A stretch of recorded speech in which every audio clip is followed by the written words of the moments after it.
সাদাত, এ সাদাত, ওরে সাদাতে, ও আর নেমে ধরেন না, বুঝবেন না, এখানে ধরেন,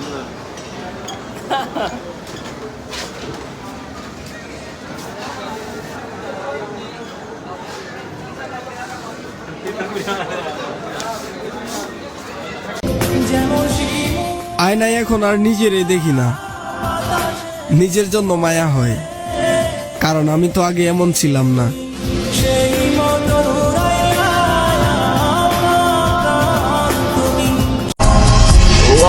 খুব মিস করতেছি আমি তারে, সত্যি কথা, তার জন্য আমার মনটা এখনো কাঁদে।